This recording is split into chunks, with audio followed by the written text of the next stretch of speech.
Hi. Hi. Hi. It's Wednesday. It's Wednesday.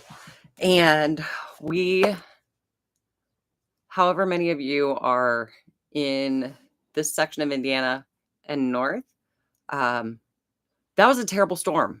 There are apparently trees down all over Muncie. Um, Knock on wood, thank whomever. It was just blowy and very rainy here. Our lights flickered for half a second, but that was it. And it has moved through. Um, Feeling very fortunate. I was going to read tonight, regardless. We had to do it on the phone if the power went out, but it passed about 20 minutes ago. So that is a good sign for tonight. We're going to take it. We're going to talk about a couple of things because if you were here last week or you've been watching like the Facebooky stuff, we are down to our last story in this book. So next week, we will be starting a new book. And the our wonderful executive producer over at Foxington Manor has provided us with 2 books to choose from. So we have Irish Fairy Tales, which I'm kind of excited about. I'm going to play with this for just a second again, guys. I'm sorry. There we go. So we have Irish Fairy Tales, which is exactly what it sounds like. And they could be a lot of fun. Or we have the selected short stories of Nathaniel Hawthorne, which I think we did a couple of his way, way back when we were first doing stuff. But most of these, I think, are going to be new. So we have probably the next 6 months worth, which is awesome. But if we're going to do 6 months more and just keep this thing going, because I'm having a blast. I hope you guys are too. I'm going to have to invest in a better camera because you guys cannot see my setup right now, but it's kind of ridiculous just to try to get it to look and sound good. So yes, so I will be posting both of these books with a list of their stories and create a poll for you guys to vote on just to see who you want to start with first. And if you want to do a back and forth, we can do that too. But yes, also, if you have suggestions for cameras, please send them my way because right now I'm using one of 2 different little webcams. One that came to us also from Foxington Manor. The other one I just picked up at Walmart. And it has served its purpose. But if we're going to do this, let's do it right. And let's make this really, really nice. So yes, if you know someone who is getting rid of video equipment that has a really nice camera that would be willing to cut me a good deal, let me know. If you have one that you have used before and you really, really love it and you think it'd be perfect for this, send me that suggestion too. But beyond that, oh, I lied. I lied. Katie Lynn. There are actually 2 stories left. So that's even better. That gives us 2 weeks to vote. I apologize. They're a little short, but I don't think we're going to get through both of them tonight. You guys have probably seen I am drinking tea tonight. I'm sure it's just a cold, but I have been pretty stuffy the last couple of days. So we're going to do tea tonight as opposed to something cold or something additionally sugary. But our tea tonight is an echinacea elderberry tea, courtesy of Nature's Mercantile. You guys have heard me talk about Heather and her shop before, and I think it's amazing. And she just moved into a new building, and it's great. So I'll put some stuff in the description or whatnot so you guys can go check out her shop. It's where I will also have the names of the books. And yeah, so you guys can just jump in the comments. When I've got that listed, tell me which stories you would like to read first, and we'll do that in a couple of weeks. Tonight's story, or officially next to last, out of our Bram Stoker book, is called The Dualitist, or The Death Doom of the Double Born. It is also broken up into little sections. So as we get to those divisions, as we do, I will read what the little section title is called.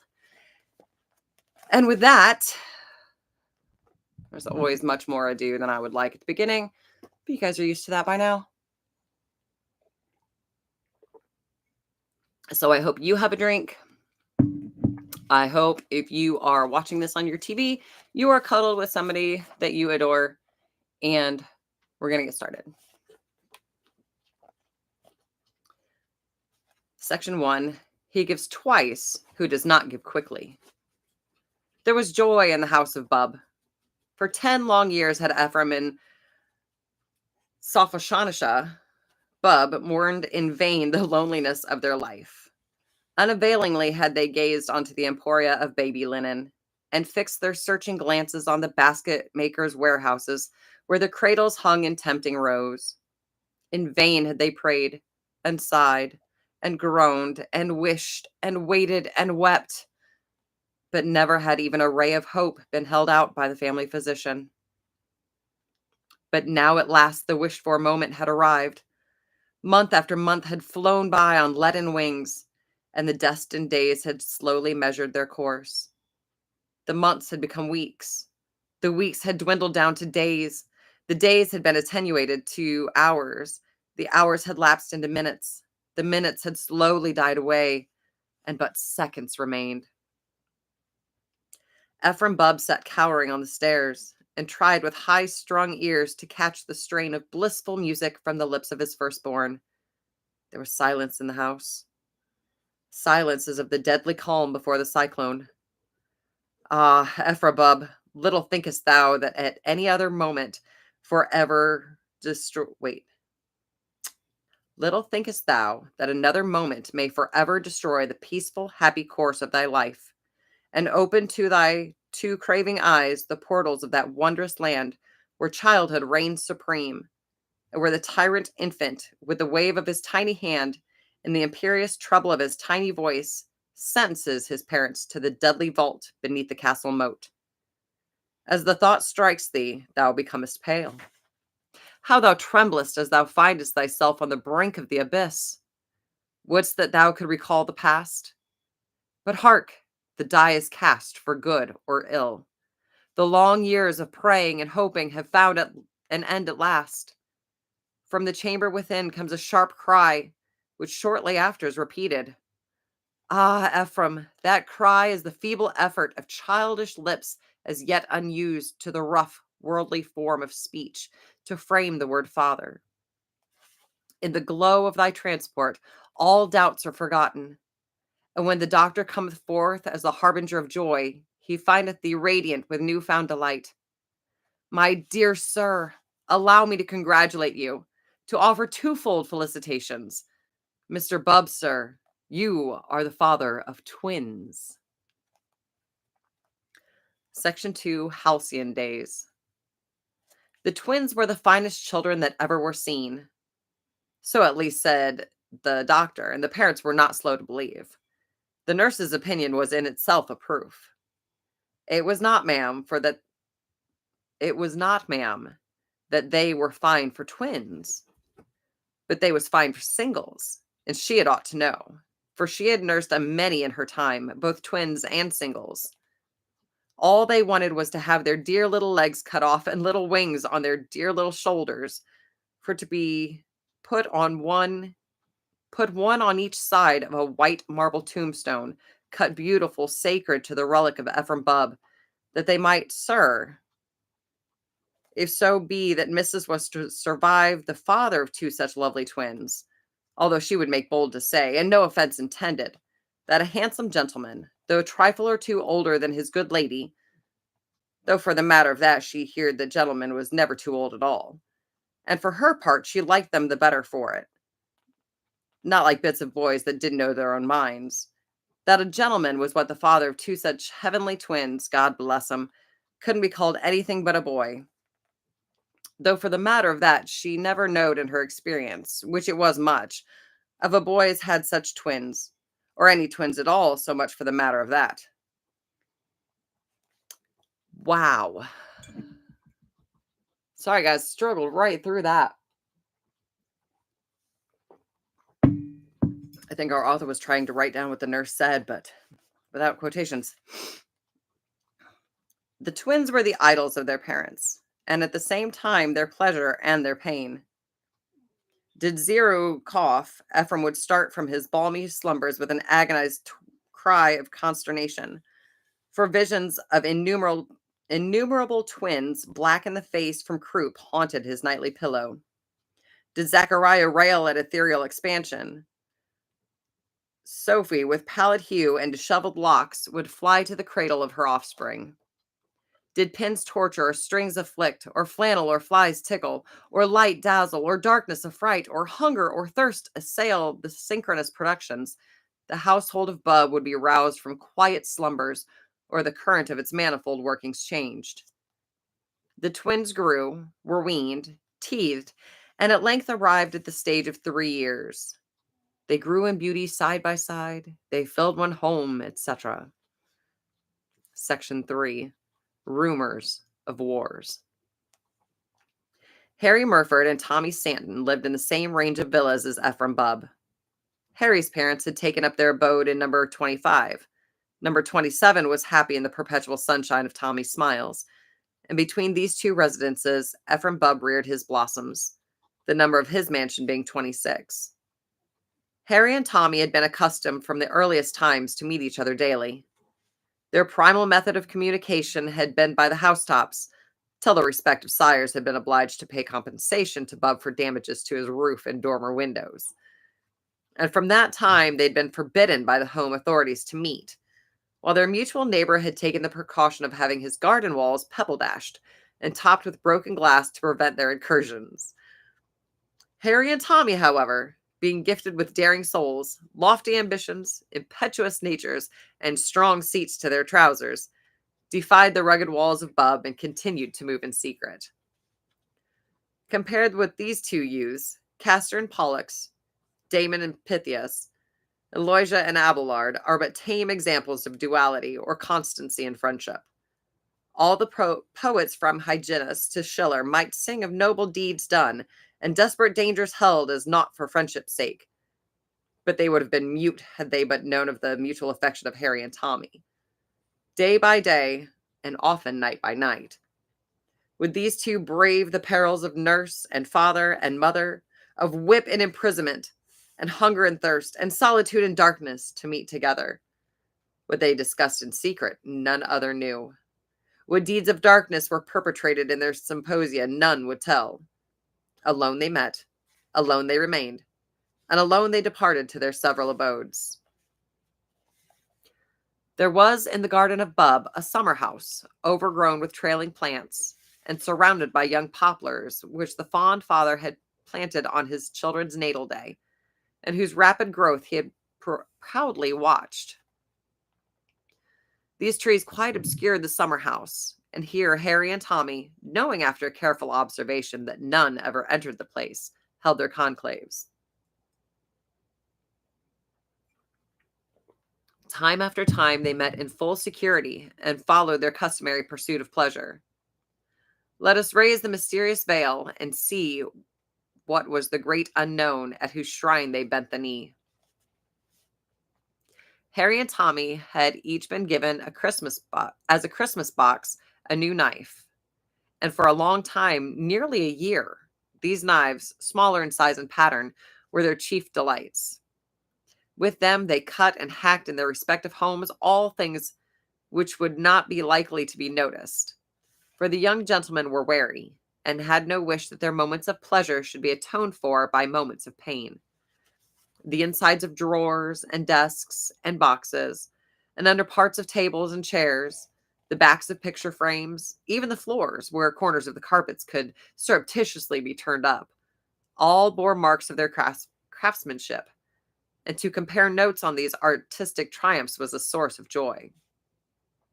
At length, however, a critical time came, for some new field of action should be opened up, for the old appetites were sated, and the old joys had begun to pall. It was absolutely necessary that the existing schemes of destruction should be enlarged, and yet this could hardly be done without a terrible risk of discovery, for the limits of safety had long since been reached and passed. But the risk, great or small, some new ground should be broken. Oh, excuse me. But, be the risk great or small, some new ground should be broken, some new joy found, for the old earth was barren, and the craving for pleasure was growing fiercer with each successive day. The crisis had come. Who could tell the issue? Section 4. The Tucket Sounds. They met in the arbor, determined to discuss this grave question. The heart of each was big with revolution, the head of each was full of scheme and strategy, and the pocket of each was full of sweet stuff, the sweeter for being stolen. After having dispatched with the sweets, the conspirators proceeded to explain their respective views with regard to the enlargement of their artistic operations. Tommy unfolded with much pride a scheme which he had in contemplation of cutting a series of holes in the sounding board of the piano, so as to destroy its musical properties. Harry was in no wise behindhand in his ideas of reform. He had conceived the project of cutting the canvas at the back of his great-grandfather's portrait, which his father held in high regard among his lares and penates, so that in time, when the picture should be moved, the skin of paint would be broken, the head fall bodily out of the frame. At this point of the council, a brilliant thought occurred to Tommy. Why should not the enjoyment be doubled, and the musical instruments and family pictures of both establishments be sacrificed on the altar of pleasure? This was agreed to, and then the meeting adjourned for dinner. When they next met, it was evident that there was a screw loose somewhere, that there was something rotten in the state of Denmark.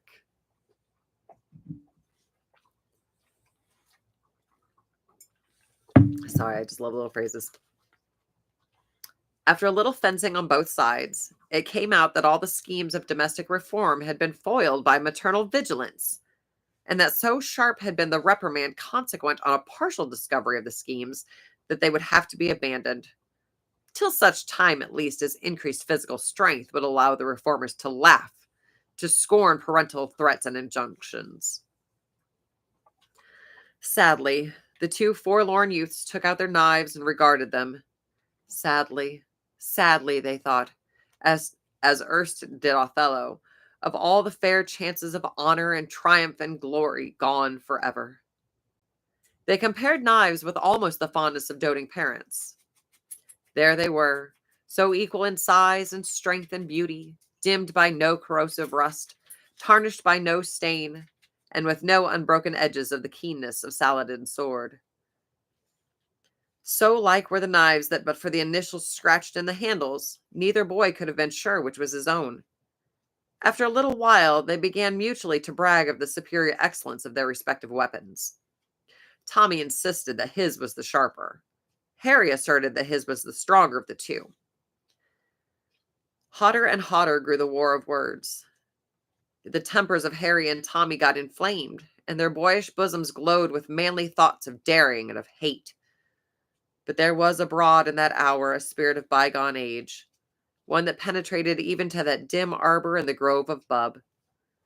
The world-old scheme of ordeal was whispered by the spirit in the ear of each, and suddenly the tumult was allayed. With one impulse, the boys suggested that they should test the quality of their knives by the ordeal of the hack. No sooner said than done. Harry held out his knife edge uppermost, and Tommy, grasping his firmly by the handle, brought down the edge of the blade crosswise on Harry's. The process was then reversed, and Harry became in turn the aggressor. There they paused, and eagerly looked for the result. It was not hard to see. In each knife were two great dents of equal depth, and so it was necessary to renew the contest and seek a further proof. One needs it to relate all of the details of that direful strife.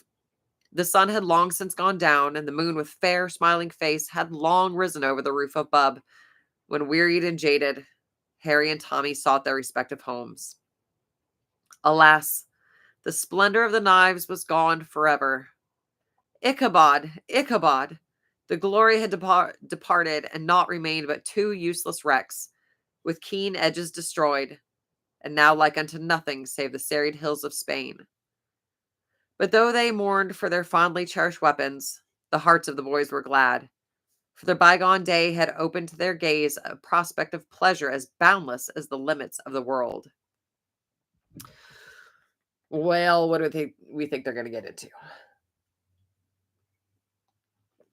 Trouble, Roxy. Nothing but trouble. We got both of the dogs in here tonight, but they're in different spots. Section 5, The First Crusade. From that day, a new era dawned on the lives of Harry and Tommy. So long as the resources of the parental establishments could hold out, so long would their new amusement continue. Subtly, they obtained surreptitious possession of articles of family cutlery not in general use, and brought them one by one to their rendezvous. These came fair and spotless from the sanctity of the butler's pantry. Alas, they returned not the same. But in course of time, the stock of available cutlery became exhausted, and again the inventive faculties of the youths were called into requisition. They reasoned thus. The knife game, it is true, is played out, but the excitement of the hack is not to be dispensed with. Let us carry, then, this great idea into new worlds. Let us still live in the sunshine of pleasure. Let us continue to hack, but with objects other than knives. It was done. Not knives now in range. Oh, no. Oh,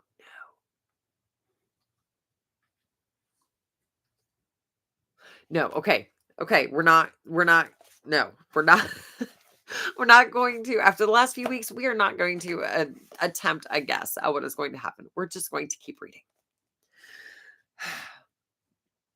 Not knives now engaged the attention of the ambitious youths. Spoons and forks were daily flattened and beaten out of shape. Peppercaster met peppercaster in combat, and both were borne dying from the field. Candlesticks met in fray to part no more on this side of the grave. Even eperines were used as weapons in the crusade of hack. At last, all the resources of the butler's pantry became exhausted, and then began a system of miscellaneous destruction that proved in a little time ruinous to the furniture of the respective homes of Harry and Tommy. Mrs. Santon and Mrs. Murford began to notice that the wear and tear of their households became excessive. Day after day, some new domestic calamity seemed to have occurred. Today, a valuable edition of some book whose luxurious binding made it an object for a public display would appear to have suffered some dire misfortune, for the edges were frayed and broken, and the back loose if not altogether displaced. Tomorrow, the same awful fate would seem to have followed some miniature frame. The day following, the legs of some chair or spider table would show signs of extraordinary hardship. Even in the nursery, the sounds of lamentation were heard.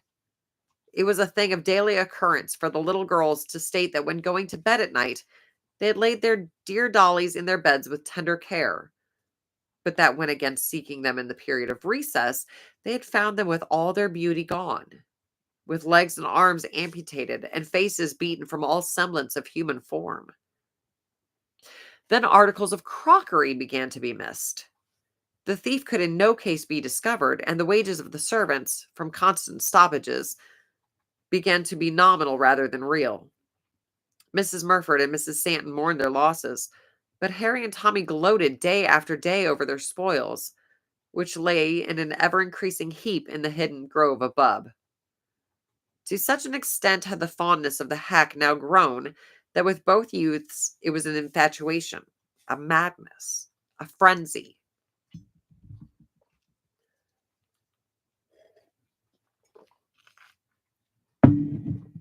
At length, one awful day arrived.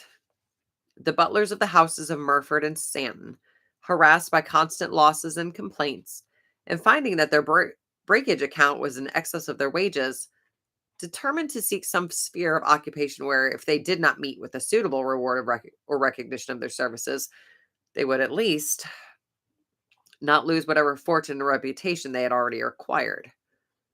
Accordingly, before rendering up their keys and the goods entrusted to their charge, they proceeded to take a preliminary stock of their own accounts to make sure of their accredited accuracy. Dire indeed was their distress when they knew to the full the havoc which had been wrought. Terrible their anguish of the present, bitter their thoughts of the future. Their hearts, bowed down with the weight of woe, failed them quite. Reeled the strong brains that had erst overcome foes of a deadlier spirit than grief, and fell their stalwart forms prone on the floors of their respective sancta sanctorum.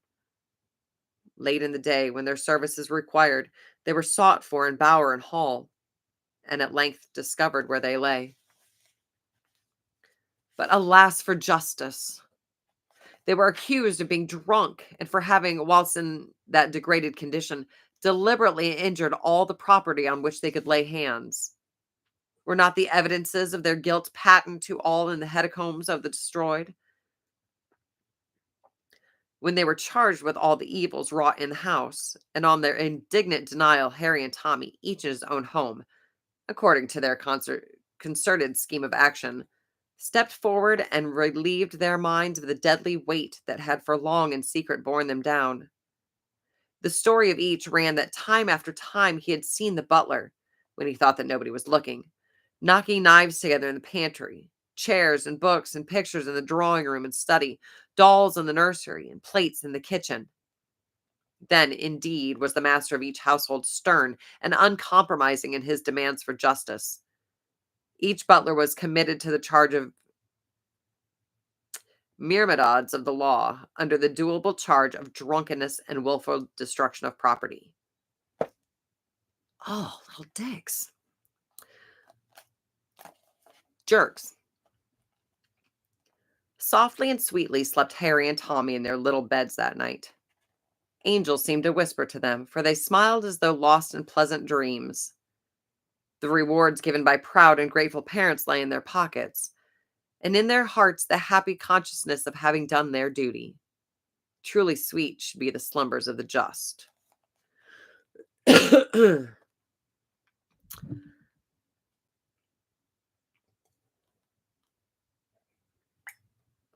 We all know a couple kids like that.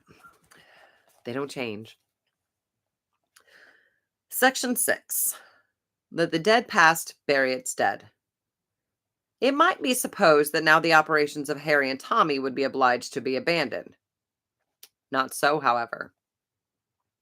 The minds of these youths were of no common order, nor were their souls of such weak nature as to yield at the first summons of necessity. Like Nelson, they knew not fear. Like Napoleon, they held impossible to the adjective. They held impossible to be the adjective of fools. And they reveled in the glorious truth that in the lexicon of youth is no such word as fail. Therefore, on the day following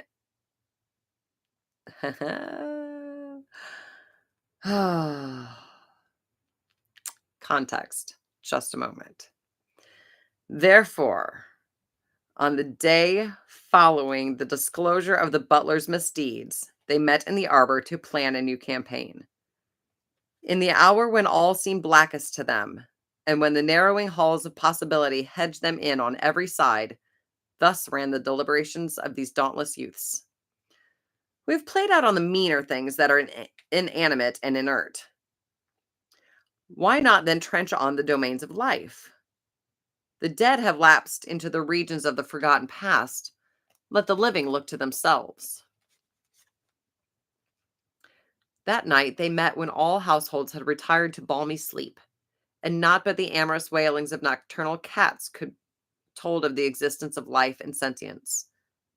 Each bore into the arbor in his arms a pet rabbit and a piece of sticking plaster.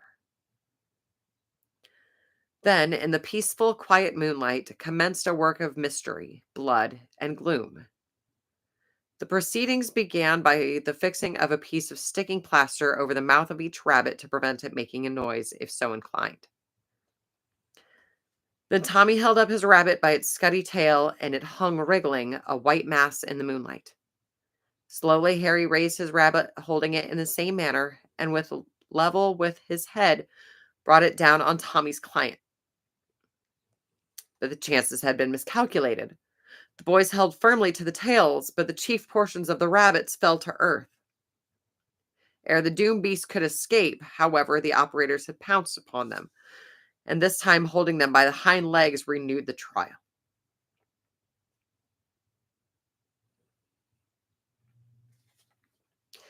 Deep into the night, the game was kept up, and the eastern sky began to show signs of approaching day as each boy bore triumphantly the dead corpse of his favorite bunny and placed it within its sometime hutch. Next night, the same game was renewed with a new rabbit on each side, and for more than a week, so long as the hutches supplied the wherewithal, the battle was sustained. True that there were sad hearts and red eyes in the juveniles of Santon and Murford as one by one the beloved pets were found dead. But Harry and Tommy, with the hearts of heroes, steeled to suffering and death the pitiful cries of childhood, still fought the good fight on to the bitter end.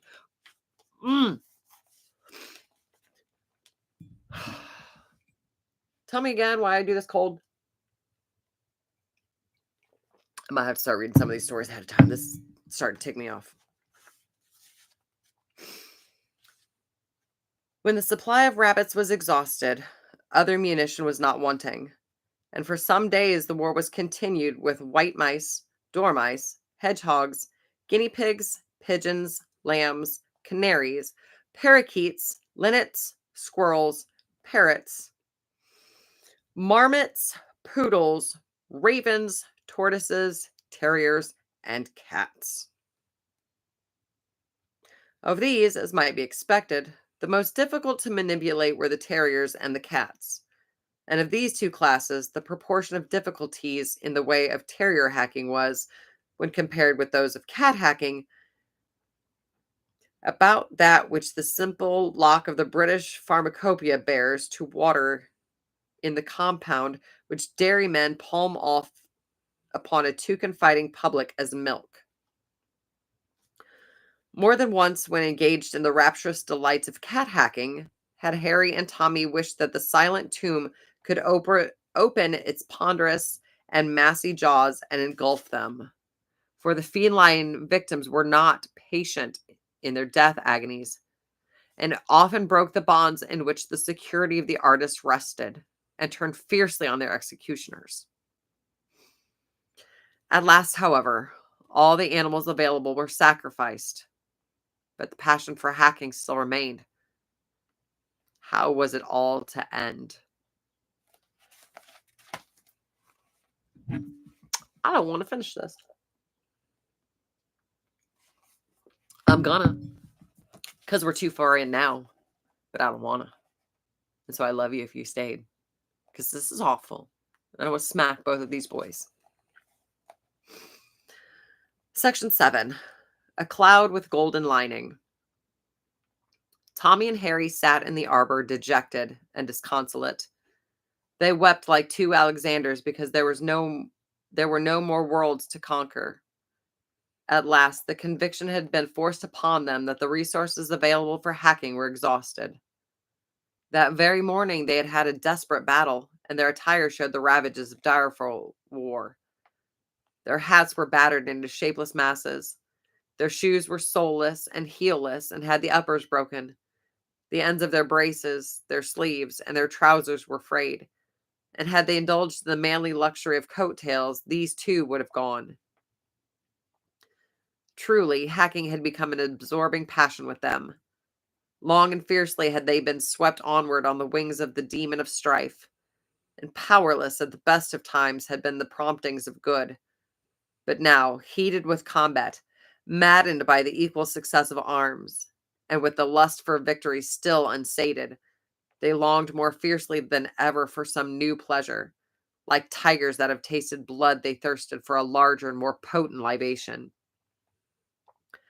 As they sat, with their souls in a tumult of desire and despair, some evil genius guided into the garden the twin blossoms of the tree of Bub.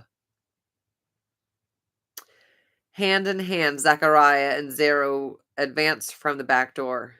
They had escaped from their nurses, and with the exploring instinct of humanity, advanced boldly into the great world, the terra incognita, the ultima thule of the paternal domain. In the course of time, they approached the hedges of poplars, from behind which the anxious eyes of Harry and Tommy looked for their approach. For the boys knew that where the twins were, the nurses were accustomed to be gathered together, and they feared discovery if their retreat should be cut off. It was a touching sight, these lovely babies, alike in form, feature, size, expression, and dress. In fact, so like each other that one might not have told either from which.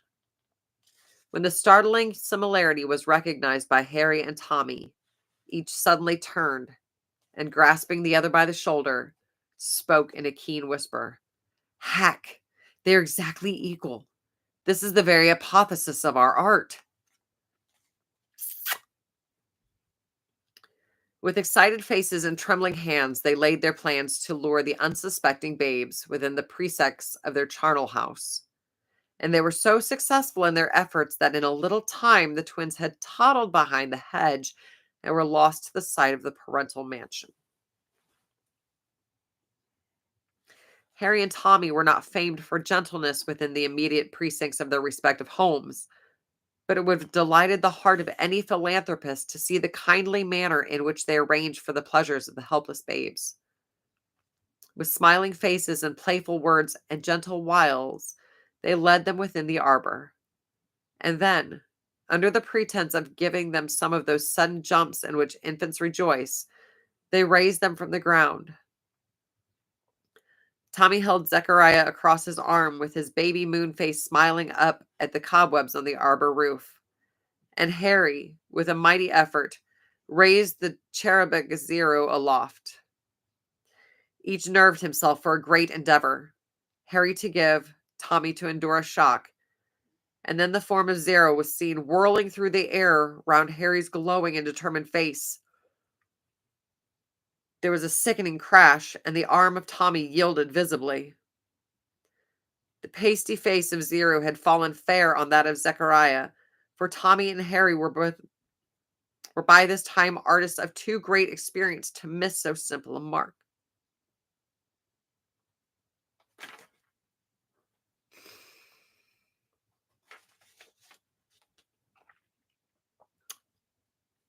So I just had to see how much was left in the story. The putty-like noses collapsed. The putty-like cheeks became for a moment flattened. And when in an instant more they parted, the faces of both were dabbled in gore. Immediately, the firmament was rent with a series of such yells as might have awakened the dead. Forthwith, from the house of Bub came the echoes and parental cries and footsteps. As the sounds of scurrying feet rang through the mansion, Harry cried to Tommy, "They will be on us soon. Let us cut to the roof of the stable and draw up the ladder."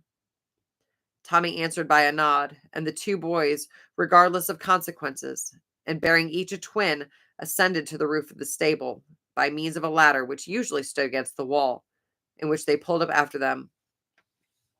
As Ephraim Bubb issued from his house in pursuit of his lost darlings, the sight which met his gaze froze his very soul. There, on the coping of the stable roof, stood Harry and Tommy renewing their game. They seemed like two young demons forging some diabolical implement. For each in turn, the twins were lifted high in air and let fall with stunning force on the supine form of its fellow. How Ephraim felt none but a tender and imaginative father can conceive. It would be enough to wring the heart of even a callous parent to see his children, the darlings of his old age, his own beloved twins, being sacrificed to the brutal pleasure of unregenerate youths, without being made unconsciously and helplessly guilty of the crime of fratricide. Loudly did Ephraim and also Sophie, who with disheveled locks had now appeared upon the scene, bewail their unhappy lot and shriek in vain for aid. But by rare ill chance, no eyes save their own saw the work of butchery, or heard the shrieks of anguish and despair. Wildly did Ephraim, mounting on the shoulders of his spouse, strive but in vain to scale the stable wall. Baffled in every effort, he rushed into the house and appeared in a moment bearing in his hands a double-barreled gun, into which he poured the contents of a shot pouch as he ran. He came anigh the stable and hailed the murderous youths. "Drop them twins and come down here, or I'll shoot you like a brace of dogs." "Never!" exclaimed the heroic two with one impulse, and continued their awful pastime with a zest tenfold as they knew that the agonized eyes of parents wept at the cause of their joy. "Then die!" shrieked Ephraim as he fired both barrels, right, left, at the hackers. But alas, love for his darling shook the hand that never shook before. As the smoke cleared off and Ephraim recovered from the kick of his gun, he heard a loud twofold laugh of triumph and saw Harry and Tommy, all unhurt, waving in the air the trunks of the twins. The fond father had blown the heads completely off his own offspring. Oh, these. Tommy and Harry shrieked aloud in glee, and after playing catch with the bodies for some time, seen only by the agonized eyes of the infanticide and his wife, flung them high in the air. Ephraim leaped forward to catch what had once been Zachariah, and Sophie grabbed wildly for the loved remains of her Zero. But the weight of the bodies and the height from which they fell were not reckoned by either parent. And from being ignorant of a simple dynamical formula, each tried to effect an object which calm common sense, united with scientific knowledge, would have told them was impossible. The masses fell, and Ephraim and Sophie were stricken dead by the falling twins, who were thus posthumously guilty of the crime of parricide. An intelligent coroner's jury found the parents guilty of the crimes of infanticide and suicide on the evidence of Harry and Tommy, who swore reluctantly that the inhuman monsters, maddened by drink, had killed their offspring by shooting them into the air out of a cannon, since stolen, whence like curses they had fallen on their own heads, and that then they had slain themselves with their own hands. Accordingly, Ephraim and Sophie were denied the solace of Christian burial, and were committed to the earth with maimed rites, and had stakes driven through their middles to pin them down in their unhallowed graves till the crack of doom. Ugh! Harry and Tommy were each rewarded with national honors and were knighted, even at their tender years. Fortune seemed to smile upon them all the long years after, and they lived to a ripe old age, hale of body, and respected and beloved of all. Often, in the golden summer eves, when all nature seemed at rest, when the oldest cask was opened and the largest lamp was lit, when the chestnuts glowed in the embers and the kid turned on the spit, when their great-grandchildren pretended to mend fictional armor and to trim an imaginary helmet's plume, when the shuttles of the good wives of their grandchildren went flashing each through its proper loom, with shouting and with laughter, they were accustomed to tell the tale of the Dualitists, or the death doom of the double-born.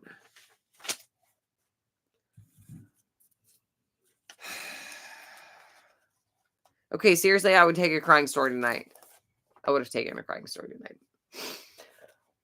But, given that is what he gave us, we'll wrap it up. And I will say thank you for being here with me. Do all the YouTube stuff, like, subscribe, all that goody stuff. Let me know which of the books you would like to start in a couple weeks. And yeah, stay safe and warm. Love each other. Please, right now, just love each other. I know that's what we were doing 5 years ago when we started this. Was just talking about loving each other and being kind to each other, but